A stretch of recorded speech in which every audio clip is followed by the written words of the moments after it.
There comes a point in life when we have to ask ourselves a hard question. Am I chasing what I want, or am I becoming someone who naturally draws it in? We live in a world that applauds the hustle, that glorifies the grind, that hands out gold stars for how fast we run, how much we force, and how many things we can juggle without breaking. But here's the truth. Chasing is often fear in motion. It's our way of saying, I don't believe it will come unless I beg for it. I don't believe I'm enough to attract it, so I have to earn it through exhaustion. We're taught early on that if we want something, we need to chase it, work harder, push further, go faster. And while effort and ambition have their place, chasing, when it comes from fear, becomes a frantic attempt to outrun our own sense of inadequacy. When we chase from fear, we're not actually moving towards something we want. We're running away from something we believe we lack. It's the subtle difference between desire and desperation. Desire is grounded, it's intentional, it's built on clarity and self-worth. But fear-fueled chasing is loud, exhausting, and often rooted in the belief that we're not enough as we are. This is especially true in relationships, careers, or social validation. We chase love when we don't believe we're lovable on our own. We chase approval when we've tied our value to how others see us. We chase success when we feel like failure is our default setting. In all these scenarios, the chase isn't about joy, it's about survival, it's about proving instead of believing. What's dangerous about fear-driven chasing is that it disconnects us from our own needs. It blurs the line between what we truly want and what we think will make us worthy. And so we run after people, after opportunities, after symbols of value, all the while forgetting that the most powerful form of magnetism isn't born from panic. It's born from peace.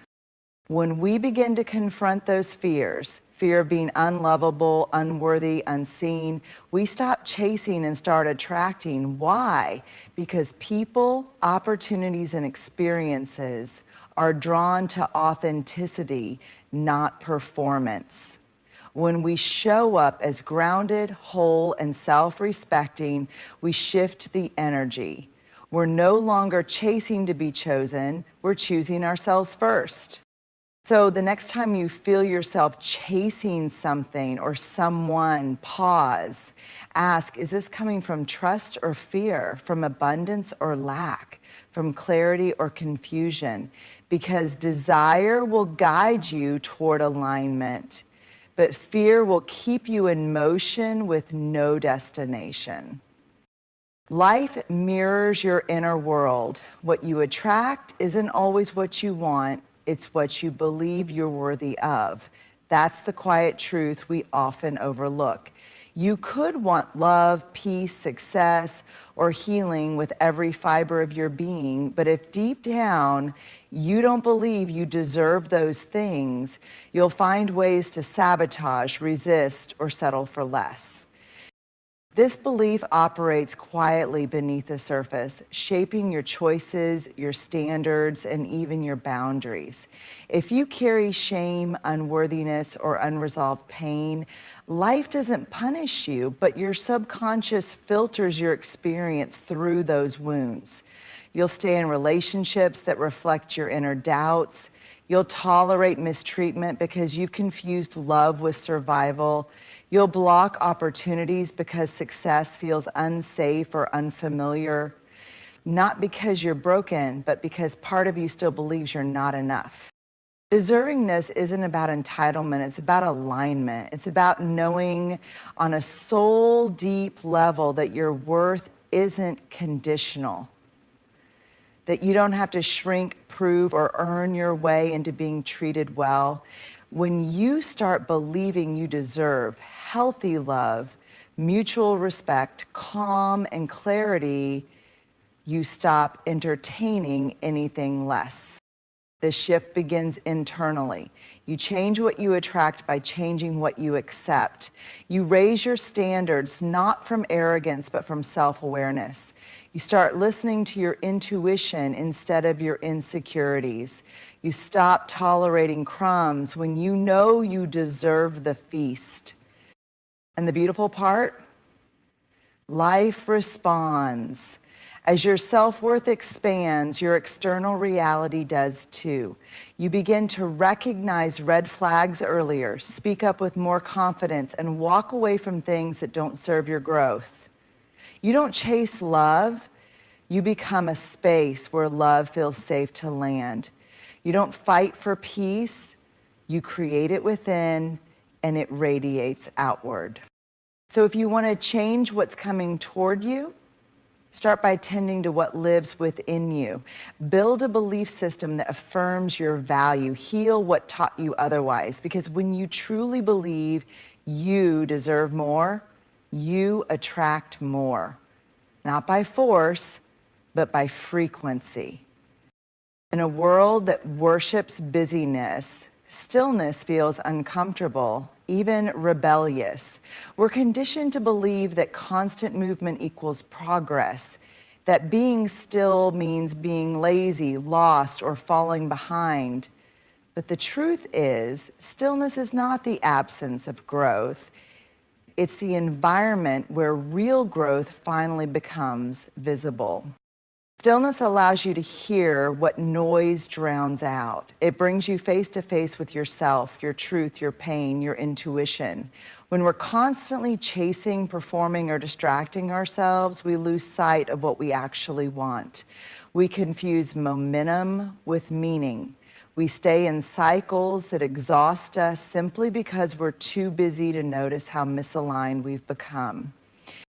But in stillness, everything shifts. You begin to differentiate between what's loud and what's true. You start asking better questions. Is this goal mine or just something I inherited? Is this relationship feeding me or draining me? Is this pace sustainable, or am I slowly disappearing under the weight of proving? Stillness is where we reconnect with inner wisdom, the voice we've ignored for years, the one that tells us when we're forcing something that's no longer meant for us, the one that whispers when we're out of alignment, even when everything looks perfect on the outside. That clarity doesn't come from chaos. It comes from courage, the courage to pause. And let's be honest, being still is hard, especially when stillness brings up the feelings we've been trying to outrun, the grief, the loneliness, the fear. But here's the gift. Stillness doesn't make us fragile. It makes us honest. And honesty is the foundation of clarity. When you're still, you begin to see what matters and what doesn't. You start noticing the small joys, the quiet wisdom, the truths you've buried beneath productivity. You stop reacting and start responding.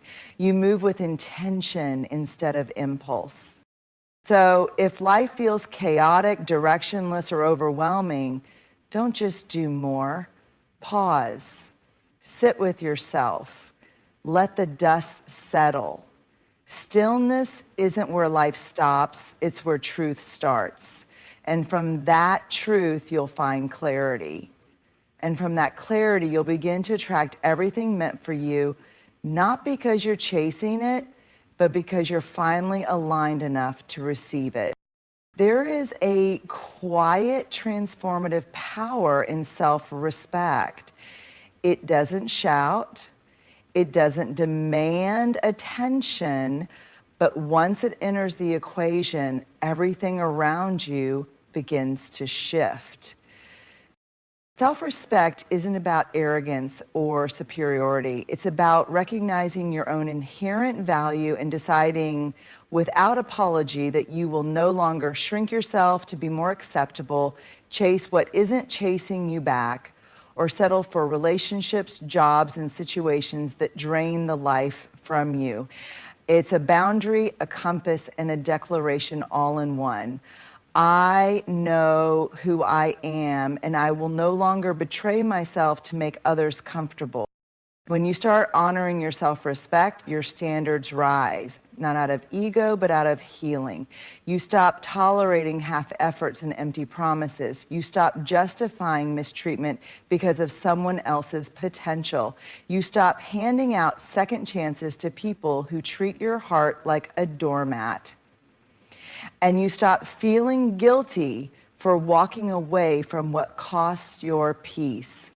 Self-respect teaches you that protecting your energy is not selfish, it's sacred. That saying no doesn't make you hard to love, it makes your love worth earning.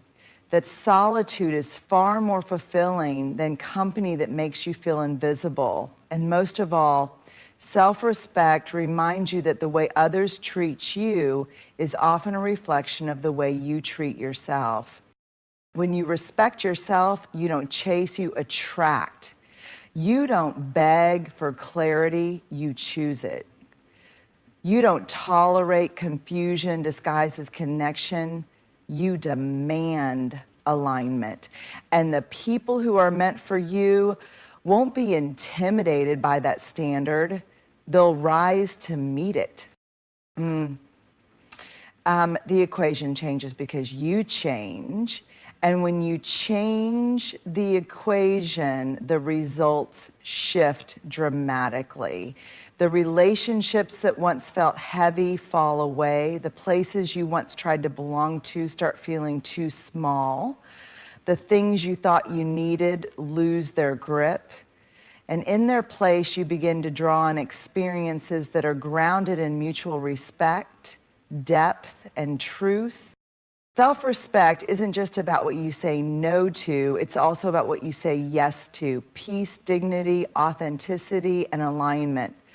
So if you're tired of feeling like you're chasing your worth, take a moment to pause and ask, what would change if I respected myself a little more today? Because once self-respect walks in, everything that doesn't honor it naturally walks out. We've been conditioned to believe that if we want something badly enough, we just need to try harder, push more, give more, be more. We pour ourselves into relationships, jobs, dreams, and people with the hope that all our effort will be enough to make something stick. But here's the truth most of us learn the hard way. What is truly meant for you doesn't require self-betrayal to obtain or maintain. Attraction isn't about intensity, it's about alignment. It's not about doing more, giving more, or proving more. It's about becoming someone who lives in integrity with what they want. Because if you're working tirelessly to hold together something that's constantly slipping through your fingers, that's not attraction, that's anxiety. That's fear disguising itself as loyalty. That's effort trying to compensate for misalignment. Alignment means you no longer fight for the wrong things. You stop over-explaining your worth. You stop twisting yourself into a version of someone they'll like. You stop hustling to prove that you're lovable, capable, or enough.